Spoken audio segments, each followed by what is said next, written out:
두 명의 도둑 막심 고르키. 지은이에 대해 막심 고르키는 1868년에 러시아의 니주니 노브고로트에서 가공의 아들로 태어났으며 1936년 세상을 떠났습니다. 본명은 알렉세이 마시모비치 페시코프이며 필명 고르키는 쓰라린자라는 뜻입니다. 아버지가 일찍 돌아가셔서 어릴 때부터 스스로 생활비를 벌어야 했던 그는 이때의 경험으로 노동자와 하층민에 대한 작품을 많이 썼습니다. 내용은 주로 인간주의를 바탕으로 한 사회의 부정과 부조리를 비판한 것입니다. 주요 작품으로는 어머니, 유년시대, 세상 사람들이 있습니다. 두 명의 도둑 막심 고르키. 두 명의 도둑이란 프라시노가와 우포 바유시치를 말합니다. 프라시노가란 춤추는 발이란 뜻이고 우포 바유시치란 희망을 가진 사람이란 뜻입니다. 두 사람은 읍내에서 한참 떨어진 곳에 살고 있었습니다. 골짜기처럼 푹 패어 들어간 외진 곳에 진흙과 나무 토막을 섞어 대충 엮어놓은 오두막들이 있었는데 그중 한 채가 두 사람의 집이었습니다. 그들은 주로 읍내 가까이에 있는 마을에서 일했습니다. 읍내에서 도둑질하기가 힘들었고 오두막 근처의 마을에는 훔칠 만한 것이 없기 때문이었습니다. 두 사람 다 조심성이 많았습니다. 고작 헝겊조각이나 낙타털, 외투, 도끼, 양복이또리, 닭 등을 훔치면서도 한 번 훔친 마을에는 한동안 가지 않았습니다. 그런데도 농민들은 그들이 도둑이라는 것을 잘 알고 있었습니다. 그래서 기회만 오면 반쯤 죽여놓겠다고 벼르고 있었는데 다 6해 동안이나 멀쩡한 것으로 보아 아직 기회를 잡지 못한 모양이었습니다. 프라시노가는 40대 초반의 근육과 뼈대가 잘 발달된 사나이였습니다.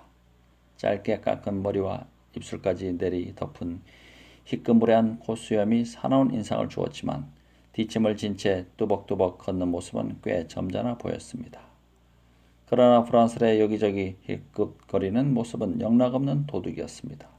그 왼쪽 다리는 오른쪽 다리보다 조금 길었는데 삐었거나 부러졌던 것이 어긋난 채로 굳어버린 모양이었습니다. 그래서 왼발을 들어 올리면 공중에 떠올라 제풀의 방향을 바꾸곤 했습니다. 춤추는 발이란 별명이 붙은 것은 그 때문이었습니다. 우포 바유시치는 프라시노가보다 대여살 좀 더 먹어 보였습니다. 키는 프라시노가보다 작았으나 대신 어깨가 훨씬 넓었습니다.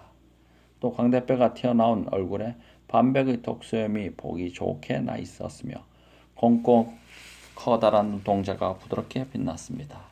그는 병이 들어 항상 콜록거리면서도 걸을 때마다 휘바람을 불곤 했습니다. 우포 바유시치는 온갖 색깔의 누더기 조각을 모아서 만든 짤막한 옷을 입고 있었고 플라시노가는 허리띠로 졸라맨 기다란 회색 외투를 입고 있었습니다. 우포 바유시치는 원래 농사꾼이었으며 프라시노가는 성당직의 아들로 태어나 이곳저곳 떠돌아다니며 여러가지 일을 했습니다. 그들은 1년 12달 꼭 붙어 다녔습니다. 그래서 농부들은 그들을 보고 이렇게 빈정거렸습니다.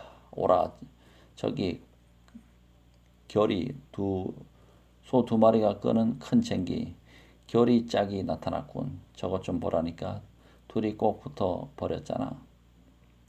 그러나 농부들이 이 인간 결의를 보는 것은 쉽지 않았습니다. 되도록이면 사람들과 마주치지 않기 위해 시골길로만 다녔기 때문이었습니다. 시골길에서 우포 바유시치는 휘바람을 불곤 했습니다.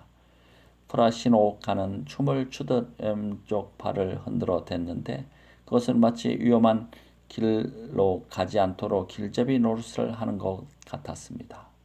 때로 그들은 어느 숲가나 밀밭에서 혹은 골짜기에 들어 누워 먹고 살기 위해서 어떻게 도둑질을 할 것인가 의논하기도 했습니다. 겨울이 되자 그들의 생활은 몹시 어려워졌습니다. 겨울에 더욱 활발하게 활동하는 늑대들조차 허다하게 굶는 마당이니 어쩌면 당연한 일이었습니다. 해질 무렵이면 그들은 읍내 사거리로 나가 사람들 소매자락에 매달리곤 했습니다. 도둑질만으로는 살기 어려웠기 때문이었습니다. 추운 날씨에 이 마을에서 저 마을로 쏘 다니는 것도 어려웠지만 무엇보다 눈 위에 발자국이 남는 것이 문제였습니다. 뿐만 아니라 모든 것이 눈에 덮여 돌아다녀 보았자 허탕치기가 일쑤였습니다. 그래서 겨울만 되면 이 인간 결의는 허기와 싸우면서 애타게 봄을 기다렸습니다. 그러다 마침내 봄이 오면 오두막에서 기어나와 들판을 바라보았습니다. 그들에게 봄은 특히 눈부셨습니다. 들판 여기저기에는 눈이 녹으면서 검붉은 흙이 드러나 있었으며 웅덩이는 거울처럼 반짝거렸습니다. 또 개울은 졸졸졸 맑은 소리를 냈습니다. 날이 갈수록 태양은 더욱 따뜻하게 땅을 쓰다듬고 그 손길에 땅은 불쑥불쑥 힘을 내 새로운 생명을 탄생시킬 준비를 했습니다.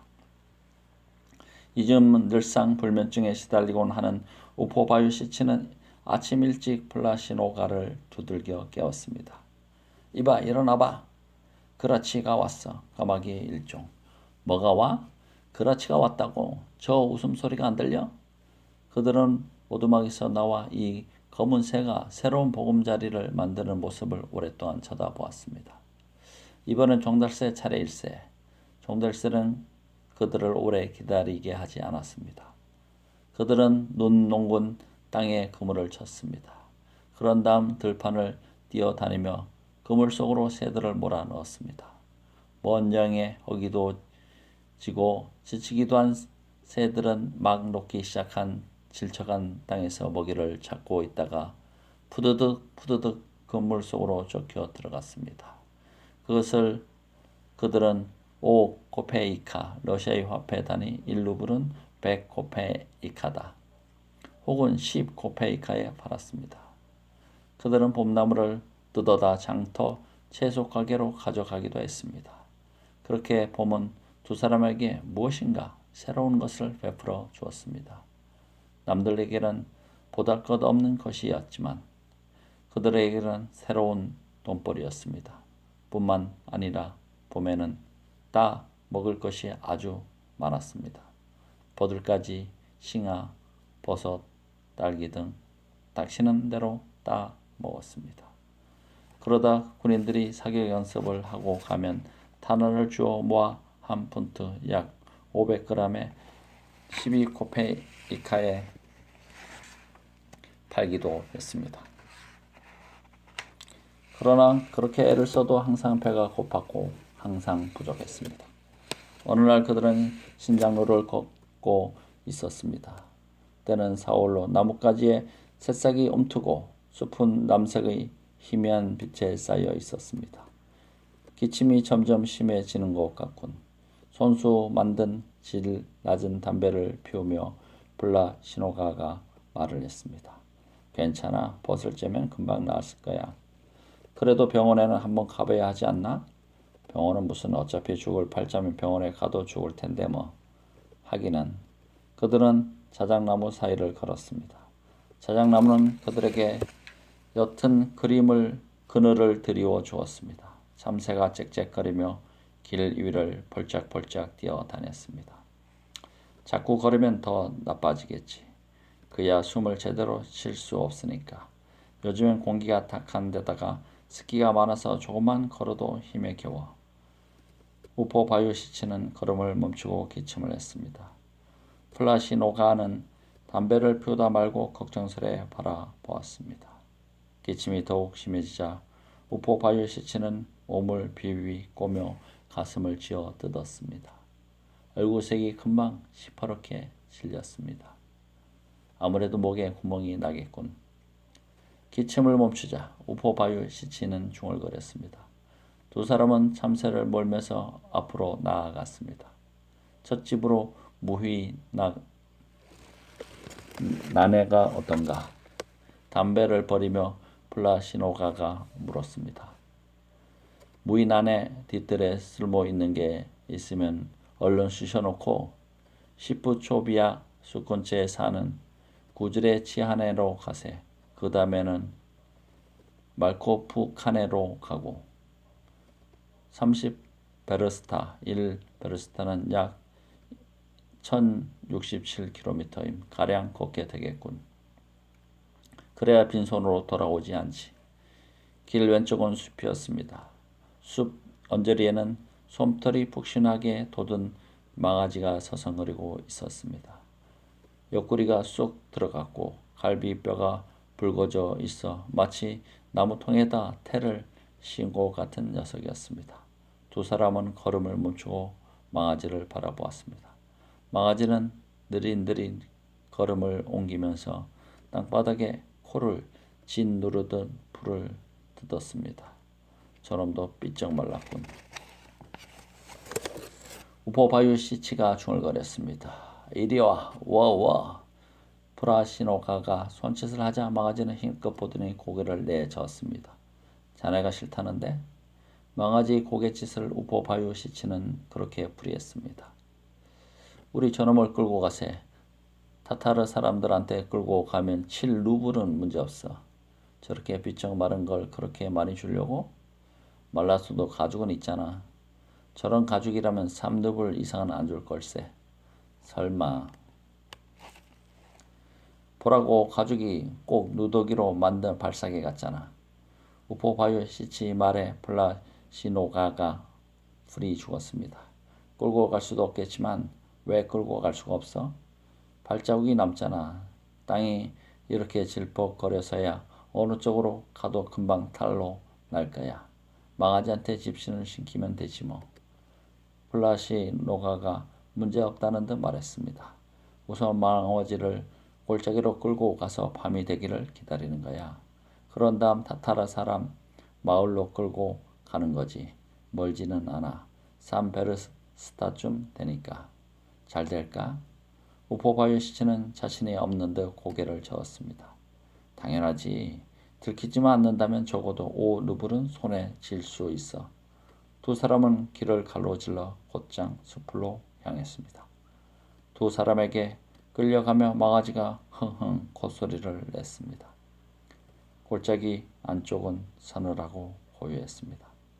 가파른 벼랑에는 호두와 칼이나 인동 따위들이 널려 있었고 그 사이로 눈이 녹아 내리면서 드러난 나무 뿌리들이 보였습니다. 두 사람은 백양나무 그늘 아래 자리를 잡고 있었습니다.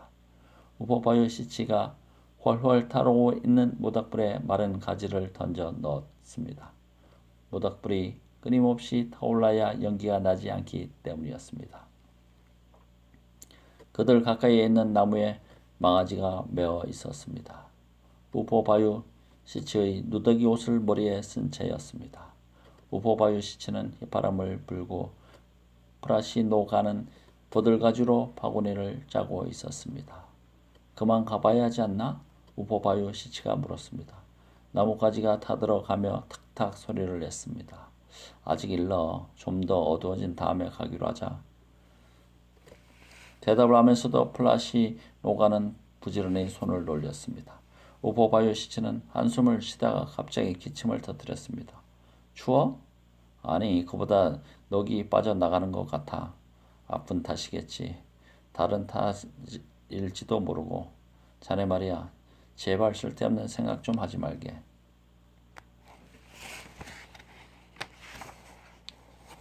플라시노가가 점잖게 타일렀습니다. 내가 무슨 쓸데없는 생각을 했다고 그래? 무엇이든 보기만 하면 이것저것 생각하잖아.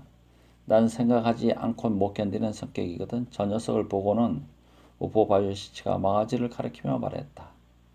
이런 생각을 했지. 어쩌면 저렇게 궁상맞게 생겼을까. 하지만 살림하는 데는 꽤 쓸모있는 놈이지 하고 말일세. 나도 한때는 어엿한 농사꾼으로 살림을 꾸려본 적이 있거든. 그땐 정말 부지런했는데. 또 쓸데없는 소리. 플라시노가의 빈잔에 우포바유 시치는 입을 다물곤 모닥불에 나뭇가지를 던져 넣었습니다. 호스키 찬 댁에 서서히 불꽃이 솟구쳤습니다. 불꽃을 바라보는 우포바유 시치 얼굴에 언뜻 그림자가 스쳐 지나갔습니다. 그는 고개를 돌려 망아지를 보았습니다. 망아지는 땅에 붓기라도 한 듯 꼼짝도 하지 않고 있었습니다. 무슨 일이든 너무 복잡하게 생각하면 안 돼. 플라시노가가 투명스럽게 말했습니다. 우리 생활이나 이런 거 아닌가? 낮이 가면 밤이 오고 거기서 하루가 끝난단 말이야. 먹을 게 있으면 다행이고 없으면 훌쩍훌쩍 울다가 자고. 그런데 자네 괜스레 복잡하게 생각한단 말이야. 모두가 병 탓이겠지만 맞아 병 탓이야. 보바요 시치가 고개를 끄덕였습니다. 마음이 약한 탓인지도 모르고 마음이 약하다는 것도 병 때문이야. 플라시노가가 단호하게 말했습니다. 그는 작은 가지를 이빨로 끊어서 공중에 핑핑 휘두르며 야무지게 중얼거렸습니다. 봐, 난 건강해서 그따위 생각은 절대 안 하잖아.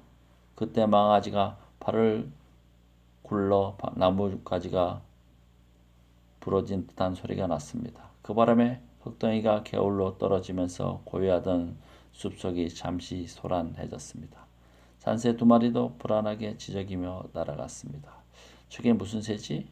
뜸북이라면 숲속에 있어 봤대자 별 수 없을 게고 그렇다면 저건 스윌리스테링인가? 때까치일세. 때까치라면 아직 제철이 아니잖아. 더구나 소나무 숲에 사는 때까치는 이런 데 올 리가 없지. 그러니 저건 스윌리스테리가 틀림없네. 그렇다고 해두지. 틀림없어. 우포바유시치가 고개를 끄덕이며 말했습니다.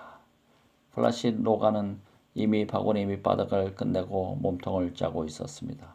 칼로 줄기를 자르고 이빨로 끄는 다음 손가락을 재짓게 놀려 굽히거나 얽거나 했습니다. 씩씩 숨을 내쉴 때마다 콧샘이 펄렁펄렁 날렸습니다. 우포바유시치는 플라시노가의 손을 보다가 천천히 고개를 돌려 화석처럼 굳어버린 망아지를 보았습니다. 그러곤 다시 하늘을 보았습니다. 하늘에는 별 하나 없이 아주 깜깜했습니다. 농사꾼이 망아지를 찾으러 와서 말일세. 우포바유시치가 느릿느릿 말하기 시작했습니다. 망아지가 없어진 걸 알게 되면 여기저기 찾아보다 없어진 걸 알게 되면 그때는 어떡하지? 또 쓸데없는 생각. 플라시노가가 버럭 성을 냈습니다. 갑자기 옛날 일이 생각나서. 어떤 일? 전에 말을 도둑 맞은 사람을 본 적이 있는데 우리 집 마부였는데 미아릴라라고 불렀어. 덩치가 아주 크고 얼굴은 곤보였어. 그 마부가 도둑을 맞은 거야. 꼴을 먹이려고 말을 풀어놓았는데 그만 없어진 거야. 미아일라는 땅바닥에 엎어져 엉엉 울면서 마구 몸부림쳤어. 여보게 그때 그가 얼마나 안타까워했는지 아나. 꼭 발목을 꺾어 놓은 것 같았어. 그래서는 그리고 나서 말을 제대로 간수하지 못한 제 탓으로 돌렸지. 플라시노가의 가시돋친 말투에 우포바유시치는 말끝을 버무렸습니다. 말을 잃어버린다는 건 농사꾼에겐 팔을 잘리는 거나 진배였거든. 내 분명히 말해두겠네만. 플라시노가가 우포바유시치를 쏘아보며 말했습니다. 다신 그린 소리 하지 말게. 득대는 소리가 아니니까. 마분이 묘아일란이 떠들어봤자 다 쓸데없는 소리란 말이야. 하지만 불쌍하잖아. 어깨를 들썩이며 우포바유시치가 대들었습니다. 우린 불쌍하지 않고? 알았어. 그냥 해본 말이니까 신경 쓰지 말게. 앞으로는 그냥 하는 말이라도 그런 말 하지 말게. 우포바유시치는 나뭇가지로 모닥불을 쑤시며 플라시노가를 흘끼들끼 곁눈질했습니다. 그러다 다시 슬쩍 한마디 했습니다. 아무래도 망아지를 풀어주는 게 좋을성 싶은데. 하지 말라니까. 플라시노가가 소리쳤습니다. 난 자네가 이토록 소심한 줄은 정말 몰랐네. 소심해서가 아니라 우포바유시치는 안타까운 표정으로 말했습니다. 생각해보게. 이건 너무 무모한 일이야. 산 베르스타나 끌고 가서 타타르 사람들이 안 사주겠다고 하면 그때는 어떡할 셈인가. 그땐 내가 책임지지. 난 그냥 여기서 풀어주면 좋겠는데. 저런 더럽고 말라빠진 망아지를. 플라시노가는 더 이상 대답하지 않고 손만 놀렸습니다. 저따위 것에 누가 목돈을 내놓겠다고. 그러나 우포 바유시치는 끈질기게 물고 늘어졌습니다. 이젠 시간도 됐고 보게나 곧 어두워질 텐데 좀 더 실속 있는 일을 하잔 말일세. 플라시 노가는 입술을 씹으며 아무런 대꾸도 하지 않았습니다. 그때 잘 엮이지 않던 올이 똑 부러졌습니다. 지금쯤 안양네들도 장터에 나갔을 테고 망아지가 길게 울어대더니 머리를 빼려고 안간힘을 썼습니다. 플라시 노가는 망아지를 흘끗 보더니 불 속에 퇴하고 마른 침을 뱉었습니다. 망아지도 묵혀 있는 게 싫어서 몸부림치잖아. 자네 그 쓸데없는 넋두리 언제까지 할 거야. 마침내 플라시 노가가 눈을 치켜떴습니다. 그렇게 화낼 일이 아니라니까 망아지랑 보내고 자네 오늘은 배가 안 고픈 모양이군. 그럴 리가 있나. 그렇다면 더 이상 군소리 말게. 잘못하면 우리가 굶어 죽을 테니까. 난 아무것도 겁나지 않아. 플라시 노가는 거친 손길로 버들가지를 긁어 모아 하나로 동여 메었습니다. 불빛에 턱석불이 얼굴이 벌겋게 달아 있었습니다. 난 겁나지 않는다고. 그러니까 마음대로 하라고. 분명한 말태로 플라사 노가가 말을 이어나갔습니다. 자네도 나와 끝장낼 생각이 아니라면 더 이상 아무 말 마라. 내 자네가 어떤 유인인지 잘 알지만 한마디로 쫄장부란 말이지. 그래. 우포 바유시치가 다시 고개를 숙이고 기침을 하기 시작했습니다. 하지만 꼭 쫄장부라서 이러는 거 아닐세. 아무래도 오늘은 감이 안 좋아. 저놈의 망아지랑 함께 있다가는 꼭 무슨 일을 당할 것만 같아. 그만두게. 플라시 노가가 벌떡 일어나 보들가지 다발을 집어 어깨에 맸습니다. 아직 못다 엮은 바구니는 겨드랑이에 끼었습니다. 우포 바유시치도 엉거주춤 일어서서 망아지 쪽으로 갔습니다. 오, 괜찮아. 걱정할 거 없다. 우포 바유시치 목소리가 음산한 골짜기에 말해쳤습니다. 자, 가자. 우포 바유시치가 망아리 머리에서 누더기를 벗겨냈습니다. 플라시 노가가 보고 수염을 실룩거렸습니다. 아직 멀었어? 다 됐네. 이윽고 두 사람은 떨기나무 숲을 헤치고 앞으로 나아가기 시작했습니다. 그 뒤를 망아지가 따라갔습니다. 한참 가다 보니 뒤에서 무엇인가 풍덩 물에 빠지는 소리가 났습니다. 이크, 저놈이 겨울에 빠졌군. 우포 바유시치 말에 플라시 노가가 밉살스럽다는 듯이 코를 벌렁 거렸습니다. 어느새 달이 떠올랐습니다. 투명한 달빛이 골짜기를 가득 채웠습니다. 숲은 점점 깊어지고 정적 또한 점점 깊어졌습니다. 달빛밭은 자작나무의 흰 줄기가 참나무, 느릅나무, 그 밖의 잡목들을 배경 삼아 촛불처럼 윤곽을 드러냈습니다. 두 사람 모두 한참 동안 말을 하지 않았습니다. 길이 헤매서 미끄러지기도 하고 수렁에 빠지기도 했지만 아무 말도 하지 않았습니다. 우포 바유시치는 쉴 새 없이 콜럭거렸습니다. 가슴속이 피리처럼 울리는가 하면 씩씩거리기도 했습니다. 앞서가는 플라시 노가의 커다란 그림자가 우포 바유시치 위로 드리워졌습니다. 정신 똑바로 차리고 빨리 걸어. 휘청거리는 우포 바유시치에게 플라시 노가가 나무라듯 말했습니다. 아니, 자네 어디 가는 거야? 플라시 노가의 편전에도 우포 바유시치는 대꾸하지 않았습니다. 요새는 밤이 참새 주둥이보다 짧아. 그렇게 걷다가는 날이 새기 전에 마을에 닿기 어려워. 원 마님 행차도 아니고 힘들어서 그래. 우포 바유시치가 중얼거렸습니다. 힘들다니. 휴. 숨 쉬는 게 너무 힘들어서.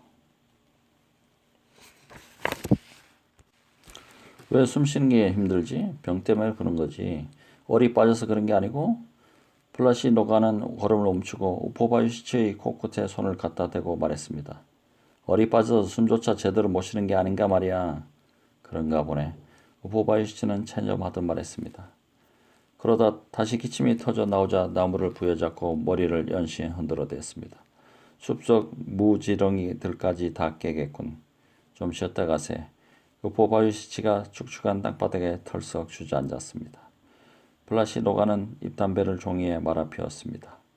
집에 뭐든 먹을 게 있다면 그냥 돌아가겠는데. 그래. 집구석이라고 곡식 한 톨 없으니 별수 없이 가는 데까지 가야지. 그래. 가봤자 별 뾰족한 수도 없을 테지만 우포바유시치는 대답 대신 숨을 몰아쉬었습니다. 하지만 배가 고파서 견딜 수가 있어야지. 갈수록 먹을 것 생각뿐이야. 뱃속에서는 연신 쪼르륵 소리가 나고. 가세. 우포바유시가 벌떡 일어섰습니다. 갑자기 왜 그래? 플라시 노가가 놀라서 보았습니다. 가자고. 좋아, 가세. 플라시 노가도 따라 일어섰습니다. 갈 곳도 없지만 상관 있나? 발길 닿는 대로 가는 거지. 우포바유시가 절망적으로 말했습니다. 갑자기 신바람이 났군. 자네한테 구박 당한 데다가 된소리까지 맞았으니까 제기를. 하지만 갑자기 왜 이러냐고. 왜 이러냐고? 그래, 불쌍한 생각이 들어서라거나 할까? 누가? 인간들이. 뭐? 인간들이 불쌍하다고? 인간들이 자네한테 어떻게 했는데? 인간들은 말이야, 자네쯤은 벼룩을 죽이듯 손톱으로 이렇게 톡 터트려 버리는 놈들이라고. 자네가 자비를 구하면 들들 볶아 말려 죽이고 자비를 베풀었다고 할 것세. 그러니까 자비를 구하려거든 차라리 신령님께 구하게. 새삼스레게 복받을 일은 없을 테니까 당장 죽여줍시오 하고, 아니면은 억수 같은 빗물에 녹여 없애달라고 하거나. 불쌍하다니 무슨 소리야, 제기랄. 프라시 노가는 완전히 흥분해 있었습니다. 그의 말에는 동감하던 나뭇가지들이 부스럭거렸습니다. 우포바유시치는 윗도리 수매자락에 손을 쑤셔놓고 가슴에 머리를 푹 박은 채 힘없이 걸었습니다. 이젠 틀레스 말에 당도하면 괜찮아질지 모르겠지만 거기까지 가면 혼자 가겠네. 자네는 안 따라오는 게 좋겠어. 뭐든 닥치는 대로 쑤셔 넣으면서 갈 테니까 빨리 가서 한숨 자야겠어. 도저히 못 견디겠어. 우포바유시치는 숨이 차서 씩씩거렸습니다. 프라시 노가는 걸음을 멈추고 수상한 적은 듯 보았습니다. 그러다 아무 말도 하지 않고 다시 걷기 시작했습니다. 한참을 더 걸어가자 가까운 곳에서 새소리가 들려왔습니다. 조금 먼 곳에서 개 짖는 소리도 들려오고 성당의 종소리도 들려왔습니다. 어디선가 날아온 커다란 새가 불길한 날개 소리를 내며 골짜기를 지나갔습니다. 부어론일까? 아니면 그라치일까? 프라시 노가가 하늘을 보며 중얼거렸습니다. 그때였습니다. 안 되겠어. 우포바유시치가 땅바닥에 쓰러지며 말했습니다. 자네 혼자 가게. 난 여기 남아있을 테니 더 이상은 못 걷겠네. 숨이 막히고 눈이 가물거려서. 또 시작이군. 플라시 노가가 빈정거렸습니다. 정말 못 걷겠나? 정말 못 걷겠네? 치.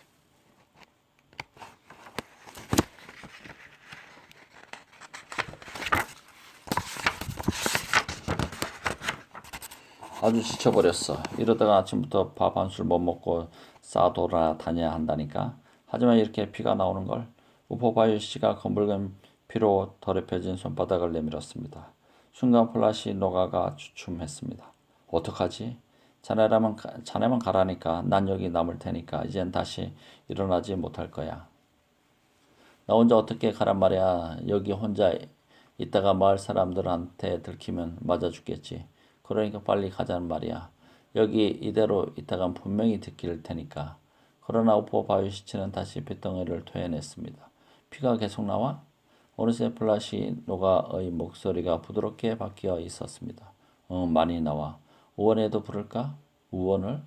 하지만 될 수 있으면 일어나 걸어보게. 아주 천천히 걸어도 되니까.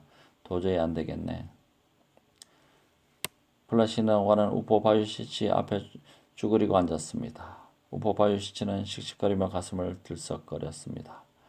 눈은 이미 푹 꺼져 있었으며 입술은 바짝 말라붙어 있었습니다. 그 사이로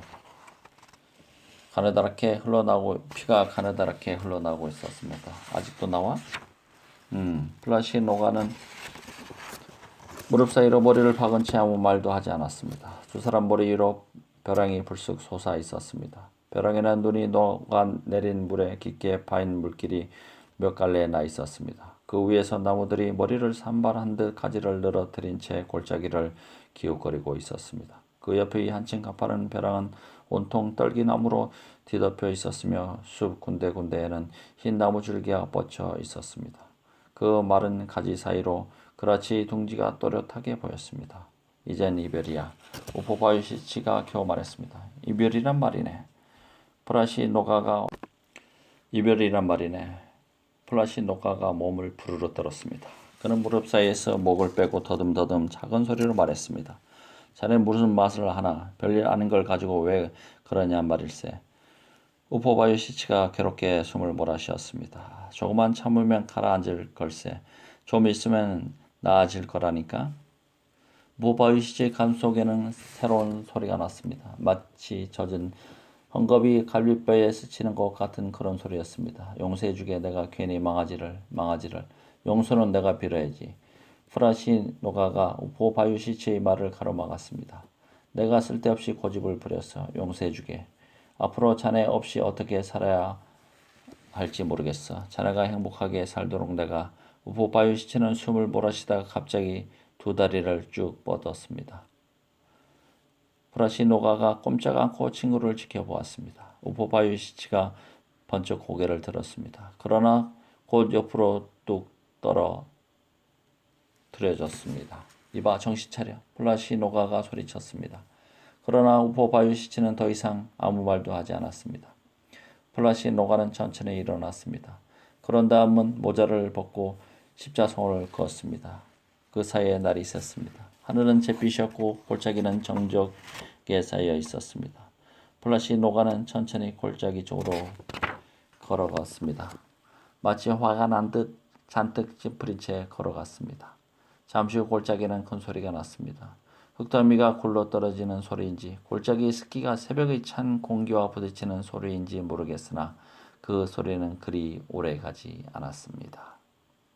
막신 고르키 1868년 러시아의 니주니 로브고로트에서 가구공의 아들로 태어났으며 1936년 세상을 떠났습니다. 본명은 알렉세이 막시모비치 페시코프이며 필명 고르키는